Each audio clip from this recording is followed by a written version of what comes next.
He titulado esta palabra en esta noche, la he titulado miopía espiritual. Hemos venido hablando acerca del tema de la visión. Hace 8 días, el domingo, hoy también miopía espiritual.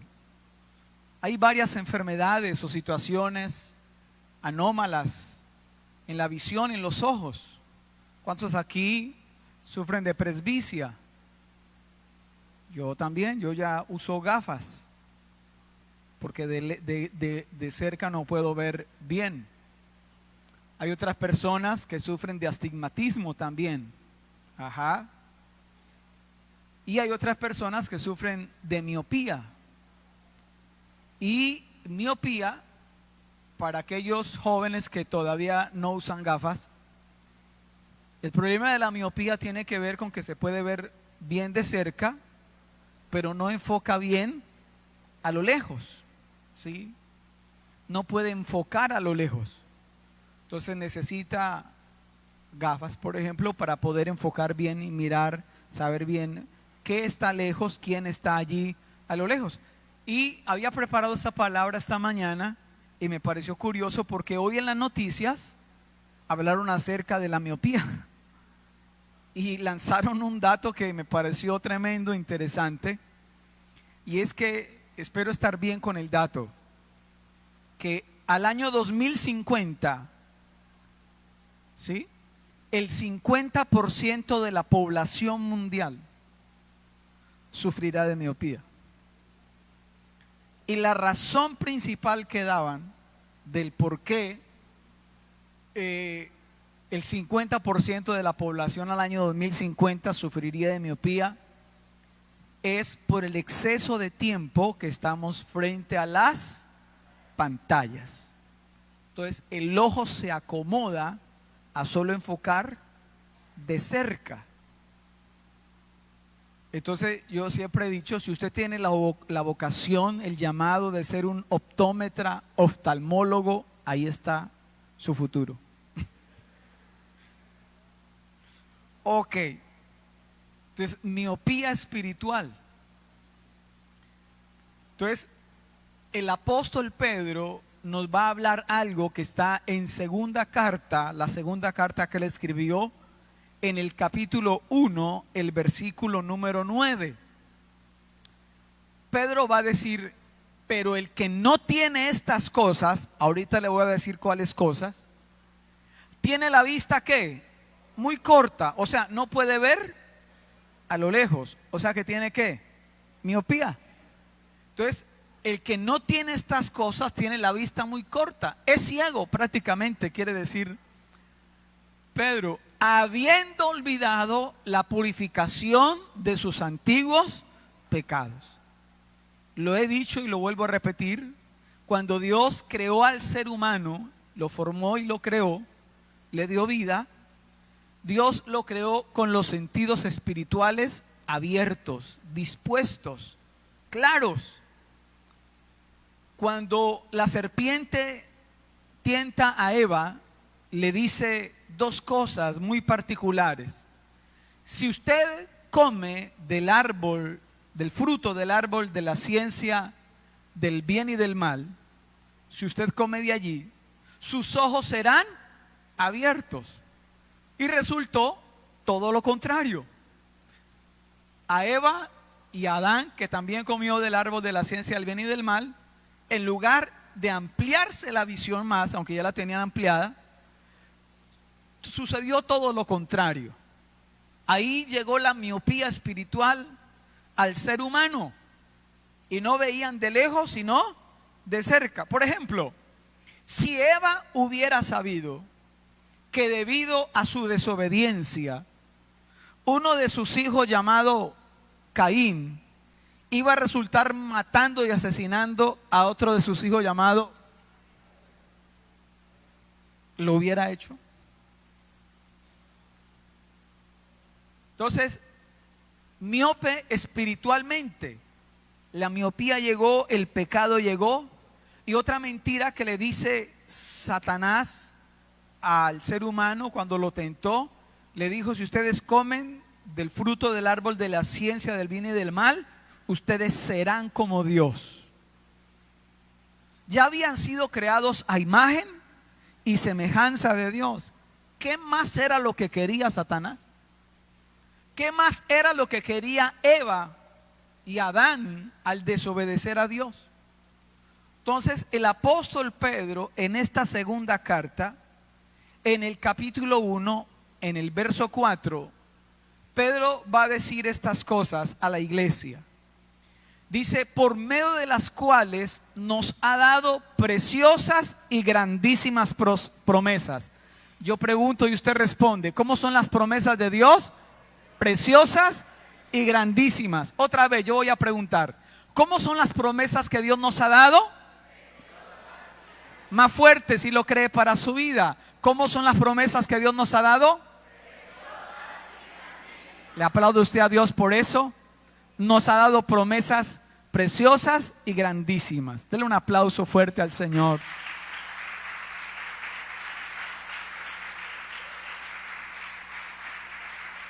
Y sigue diciendo que por esas promesas llegamos a ser participantes de la naturaleza ¿qué? Divina. Este es el propósito de Dios para con usted y conmigo: volvernos al original. Adán y Eva, antes de que pecaran, eran partícipes de esa naturaleza divina. Después de que Adán y Eva pecó, cayeron de esa gracia. Pero con Cristo, después de que Él muere por nuestros pecados y resucita, nosotros por la fe en Él podemos volver a llegar a ser participantes de la naturaleza divina. ¿Decimos amén?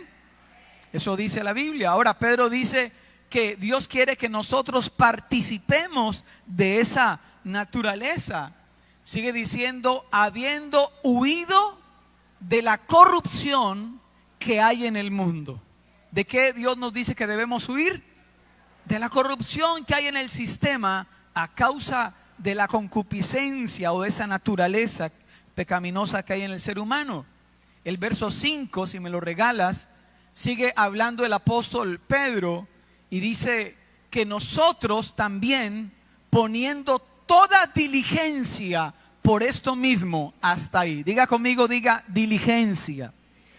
Ayúdeme con un sinónimo de diligencia.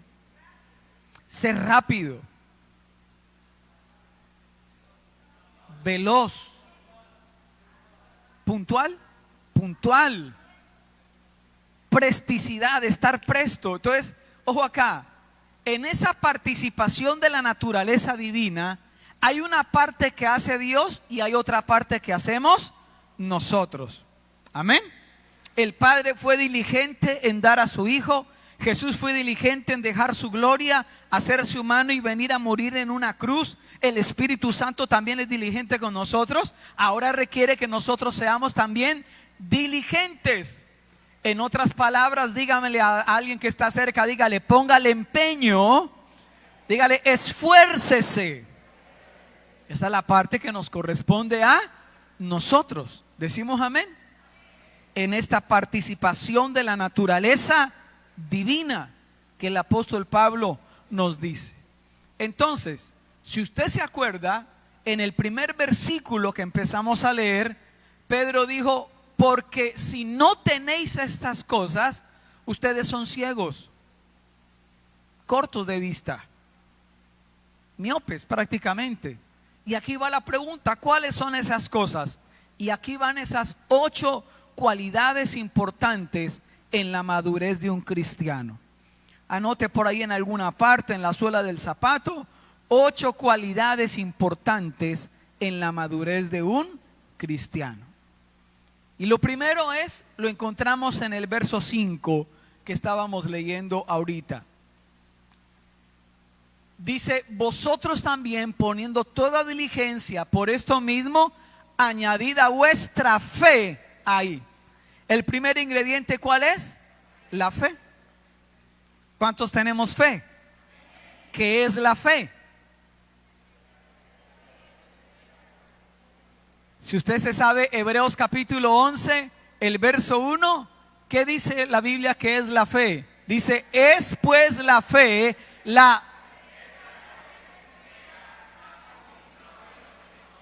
eso es la fe. Y la fe empezó con Cristo. ¿Se acuerda cuando usted le dijeron, ¿le gustaría usted recibir a Jesús en su corazón? ¿Usted lo vio? Usted no lo vio, pero usted lo recibió por fe. ¿Aló? Y ahora creemos por fe que Cristo está en nuestro corazón y que somos salvos por medio de Jesucristo.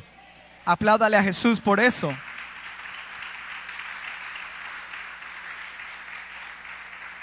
Entonces, el primer ingrediente es la fe.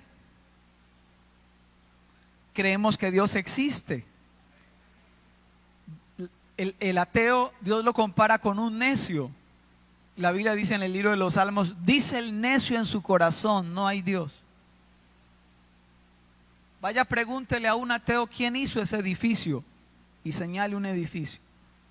Tiene que haber alguien que lo hizo, alguien que lo pensó, alguien que lo diseñó, alguien que lo hizo.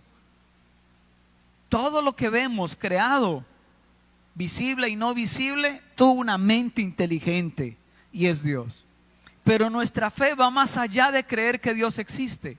Nuestra fe va más allá de creer que Dios existe, porque ahora nuestra fe está fundamentada también en el hecho de que solo en Cristo hay salvación, de que hay una eternidad y que las almas irán al cielo o al infierno, y que de la única manera que las almas van al cielo es cuando una persona en su vida puso su fe en el autor y consumador de la fe, que es Jesucristo el Señor. Ese es el primer fundamento. Otra versión dice, afirmen su confianza en Dios. Dice la palabra, afirmen su confianza en Dios. Entonces, creo que Dios es real, eso es fe. Creo que Jesucristo es el camino, la verdad y la vida, eso es fe. Creo que las promesas que Dios nos ha dado son, lo leímos, preciosas y grandísimas, dice la palabra de Dios. Todo esto tiene que ver con la fe. Ahora dice, añádanle a la fe es como si fuera el piso, por así decirlo, añádanle a la fe virtud. Y ahí va la segunda. Ahí mira lo que dice el versículo, ahí está el versículo, mira al final. Añadida a vuestra fe, virtud. Yo tenía una tía política que se llamaba Virtud. Qué bonito nombre. Sí, la tía Virtud, le decíamos. Entonces, ¿qué es virtud? Excelencia. Escuche, le voy a definir lo que es virtud. En Filipenses capítulo 4, el verso 8, no está ahí el texto, pero el apóstol Pablo dice, piensen bien, aprendan a pensar, dice el apóstol Pablo, y dice, piensen en todo lo que es digno de admiración. O sea, una persona virtuosa es una persona que es digna de ser admirada. ¿Aló? ¿Digna de ser qué? Admirada. Otra versión no dice virtud, sino que dice, esfuércense por hacer el bien. Puede haber alguien aquí hoy escuchándome que se siente tentado a pagar mal por mal. Usted esta semana se enteró de lo que alguien le hizo a usted, y eso usted le da mucha piedra a usted, y usted vino al culto envenenado prácticamente, ¿sí? Pero hoy Dios le está diciendo, no, a su fe añádale virtud. Tan envenenado está usted que usted hasta pelea en el baño solo cuando se está duchando. Y usted planea qué le va a decir, y le va a decir, y le voy a dejar callado, espera. Y Dios hoy le está diciendo, no sea ciego. Permita que usted sea partícipe de la naturaleza divina. Añádale a la fe virtud. Mire a su vecino y dígale, no pague mal, por favor. Virtud, escuche esto, es un carácter digno de admiración. Virtud es buena conducta. Virtud es excelencia moral. ¿Sabe qué dice la Biblia en Proverbios 31:10? Mujer virtuosa, ¿quién la hallará? Y si el proverbista dijo, ¿quién la hallará? Quiere decir que mujeres virtuosas no son muy fáciles de encontrar, solamente aquí en la Wesleyana.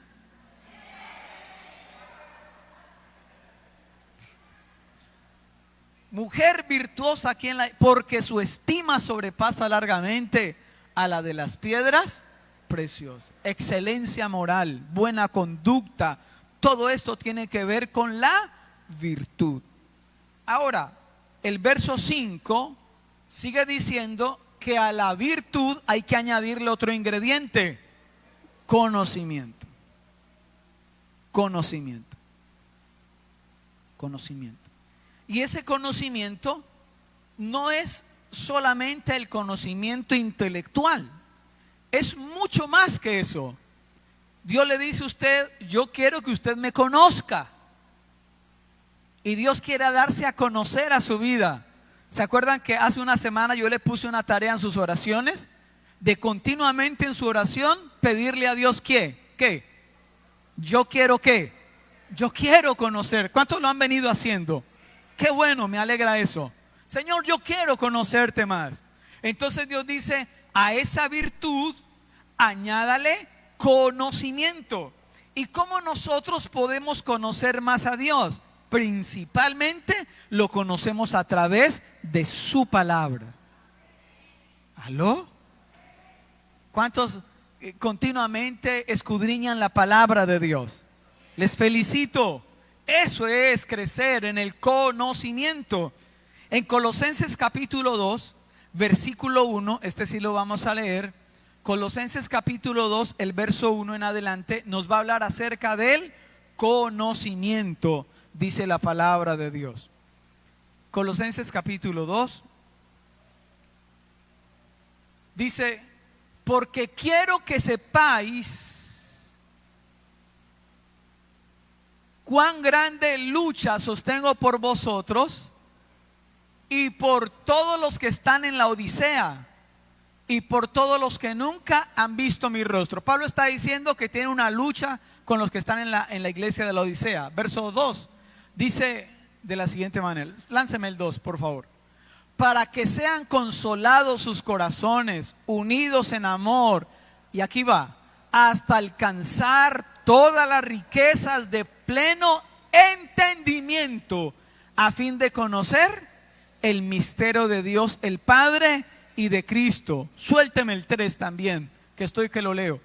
En Cristo están escondidos, ¿cuántos tesoros? Todos los tesoros de la sabiduría y de ¿qué? Y del conocimiento. ¿Será?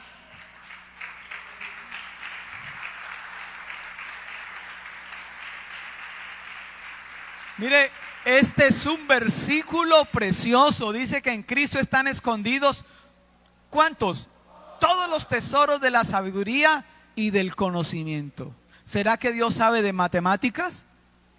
¿Será que Dios sabe de las leyes de la física? ¿O será que Él le dio por crearlas? ¿No será Él el creador? Con razón dice que en Cristo están escondidos todos los tesoros de la sabiduría y del conocimiento.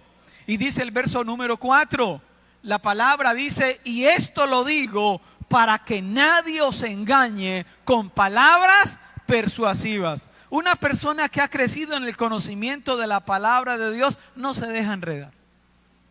No se deja engañar, como dice ahí el versículo, con palabras persuasivas. Un joven, escucha acá, un adolescente que ha crecido en el conocimiento de la palabra de Dios, cuando llega a la universidad no se deja llevar por bobadas, por enseñanzas de que venimos del mono, de que no hay Dios, de que no se deja engañar ¿por qué? Porque ha crecido en el conocimiento de Dios y de su palabra. Alguien diga amén a eso.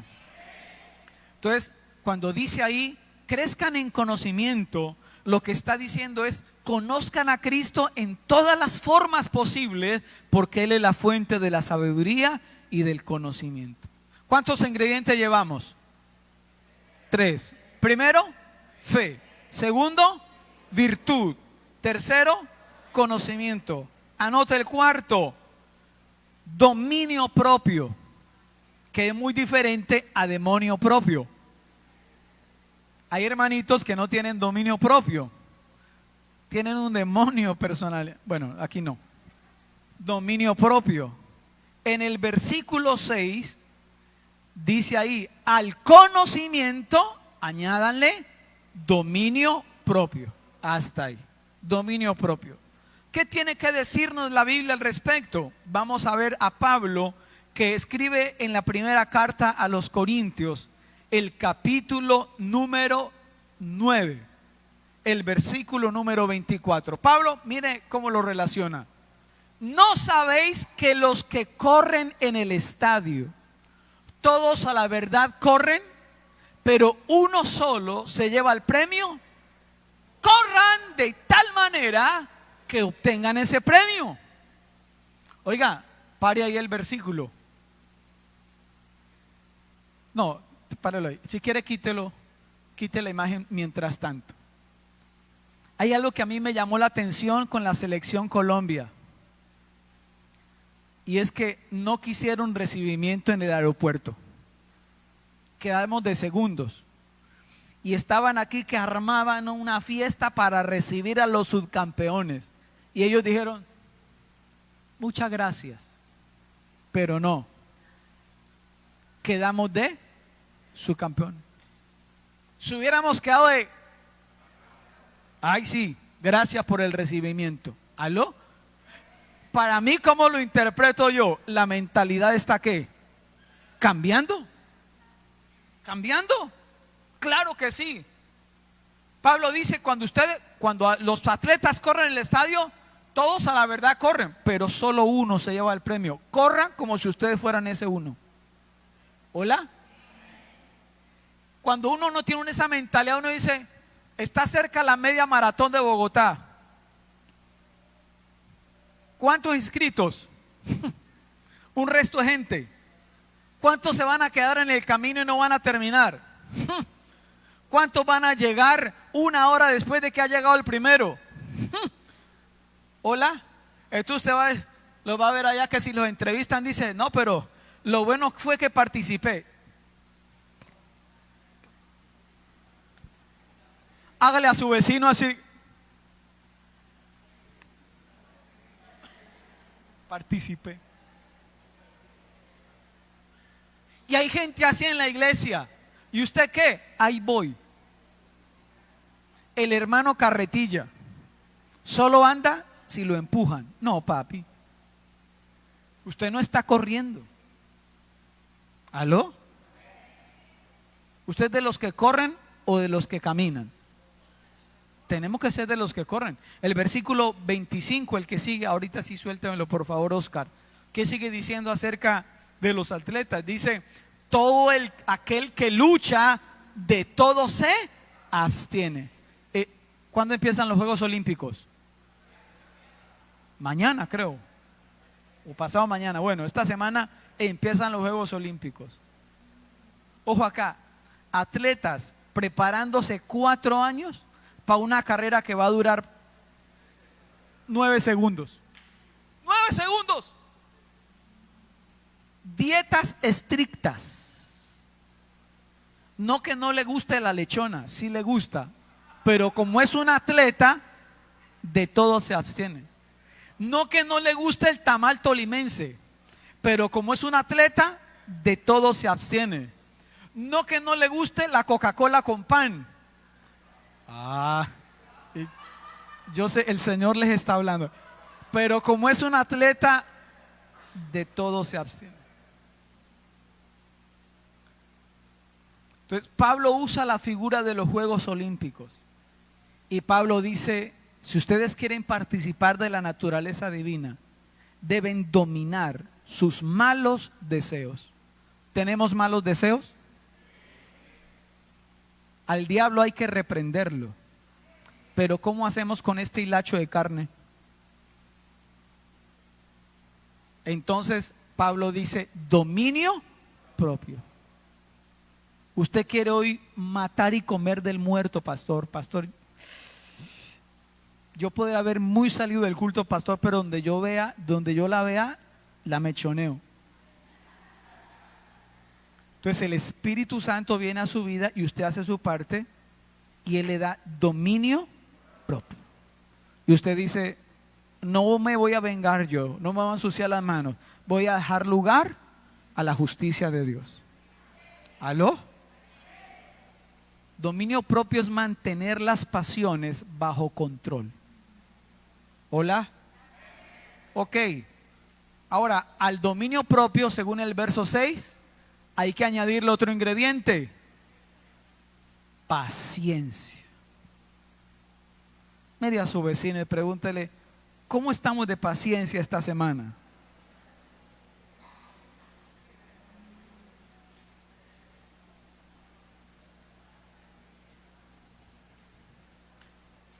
¿A cuánto nos gusta que nos tengan paciencia? ¿A cuánto les gusta tener paciencia? ¿Qué dice la Biblia acerca de eso?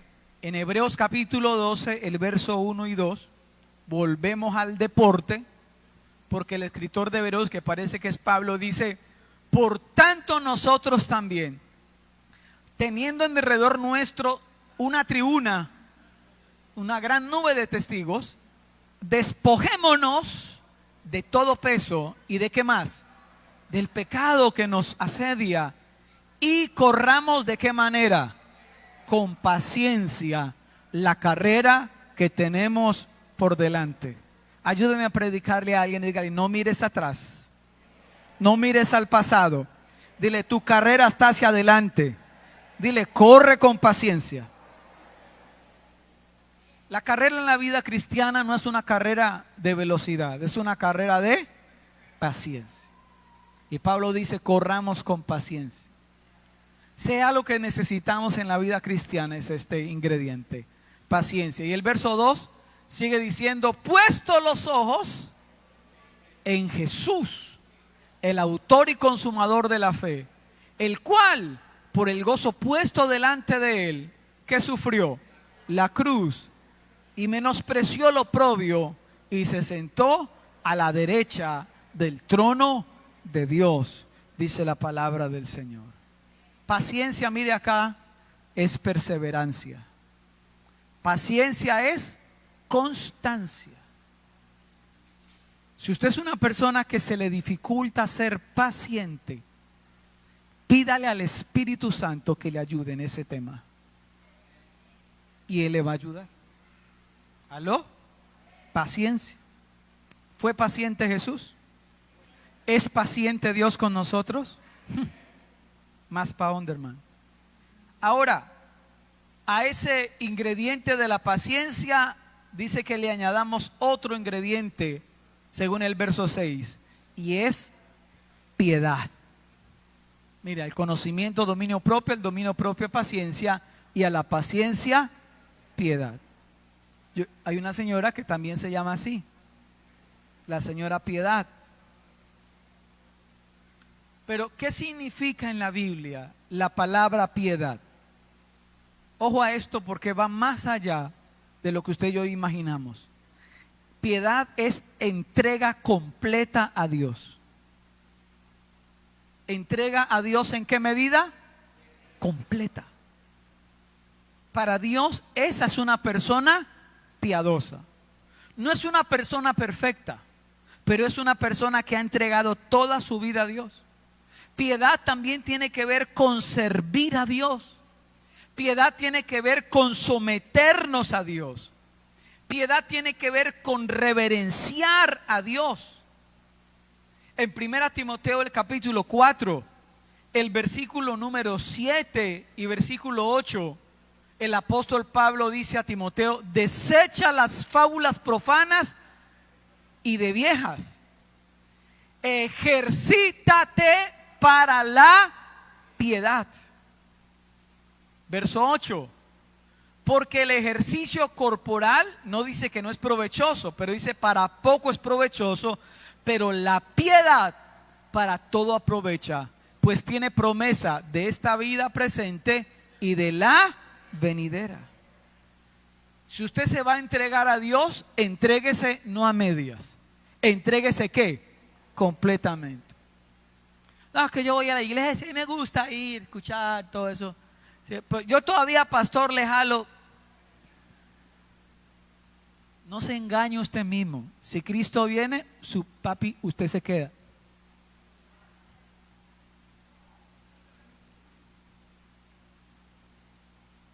Que a mí me gusta ya ir y me gusta ya, chévere. Pero piedad es una vida de entrega completa a Dios. Donde usted le dice a Dios, yo me entrego a ti sin reservas y sin condiciones. En otras palabras, soy material disponible. Transfórmame, fórmeme, cámbieme, renuéveme. Piedad. Eso es piedad.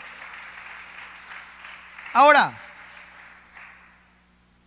a la piedad añadirle otro ingrediente: afecto fraternal. Afecto fraternal. ¿Qué significa eso? Es estimar a los demás. Es preocuparse por los demás. En otras palabras, afecto fraternal es empatía. ¿Aló?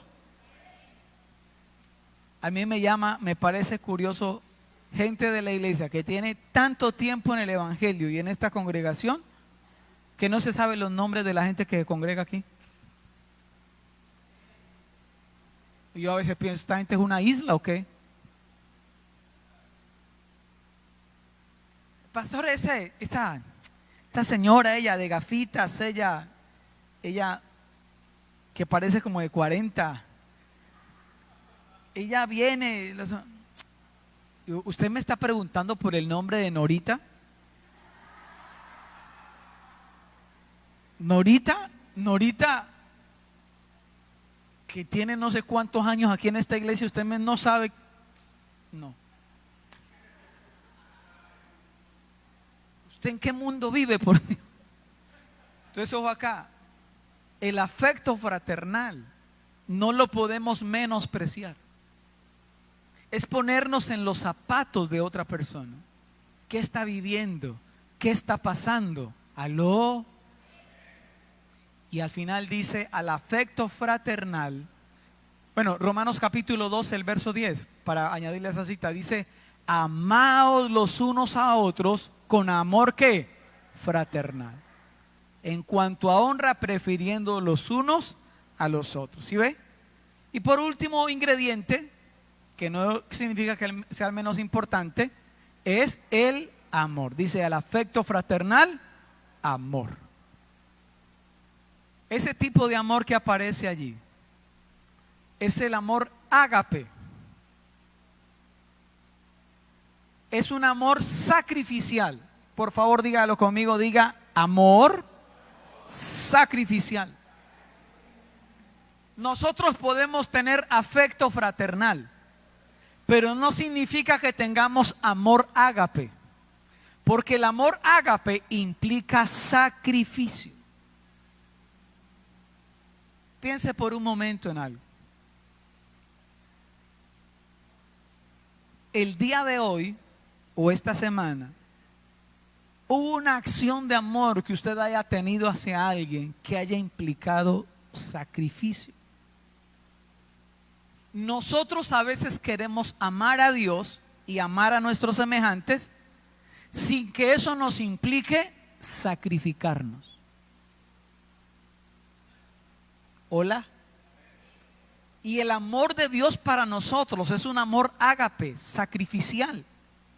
En Primera de Juan capítulo 3, el verso 16, dice, en esto hemos conocido el amor, en que Él, hablando de Jesús, puso su vida por nosotros. También nosotros debemos poner nuestras vidas por los hermanos. Ahora yo le pregunto, ¿cómo vamos ahí?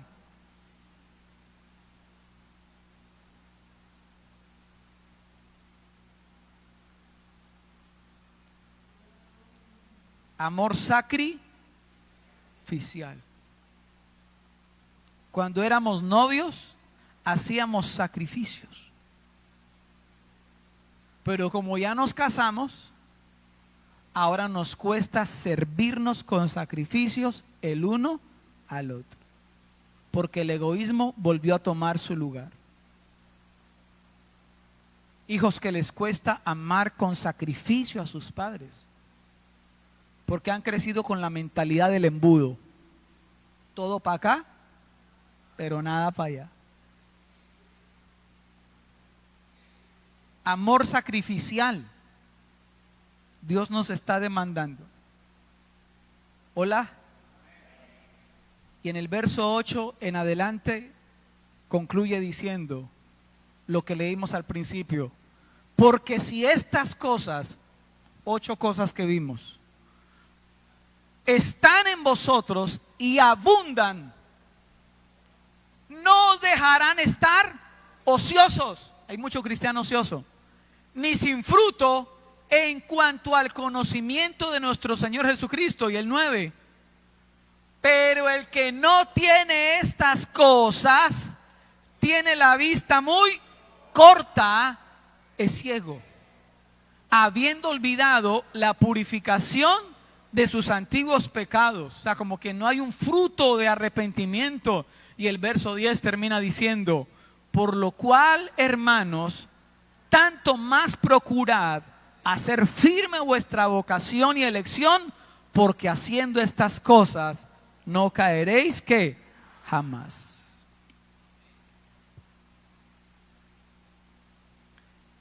Si todo lo anterior abunda en mí, yo desarrollo esas 8 áreas, por así decirlo. La Biblia dice que no me dejarán estar ocioso ni sin fruto en cuanto al conocimiento del Señor Jesús. ¿Sabe cómo dice otra versión? Dice: cuanto más crezcan de esta manera, más productivos y útiles serán en el conocimiento de nuestro Señor Jesucristo. Pero los que no llegan a desarrollarse de esta forma son cortos de vista o ciegos y olvidan que fueron limpiados de sus pecados. Deben esforzarse más por hacer todo esto. De ese modo, nunca fracasarán en su vida cristiana.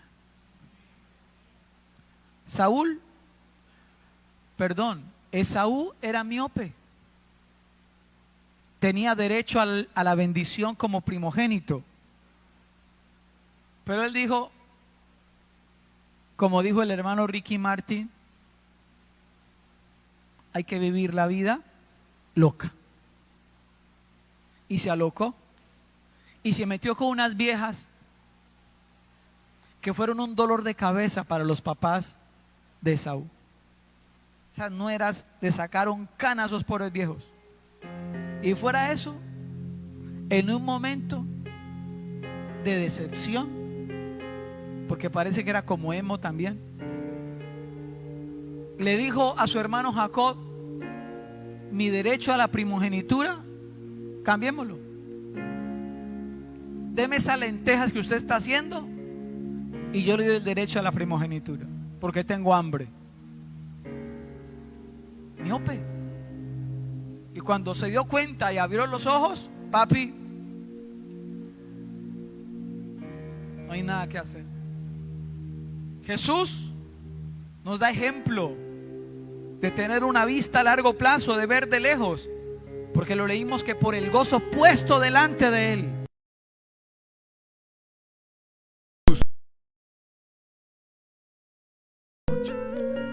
él sabía lo que iba a padecer. Pero él dijo: pero después de esto hay un resultado, el cual por el gozo puesto delante de él sufrió la cruz, menospreciando lo propio. José era miope. No, José tenía una vista a largo plazo, unos sueños de grandeza que Dios le había dado. Y cuando la patrona le puso el ojo para acostarse con él, José dijo: no, ¿cómo haría yo este grande mal? Y pecaría contra Dios. Y huyó de la corrupción del sistema, como lo leíamos ahora, y se mantuvo firme. Moisés, ¿era miope? No, la Biblia dice que Moisés rehusó llamarse hijo de la hija del faraón, escogiendo padecer los sufrimientos de su pueblo, dice la palabra del Señor en el libro de Hebreos, porque él veía que le esperaba un grande galardón. Dice de Moisés: se sostuvo como viendo al invisible, dice la palabra de Dios. Entonces, iglesia, propongámonos madurar en Cristo, porque si lo hacemos será una muestra de que somos cristianos que tenemos visión espiritual y que confiamos en ayuda. Mire a su vecino y dale: fuera con la miopía espiritual. ¿Aló?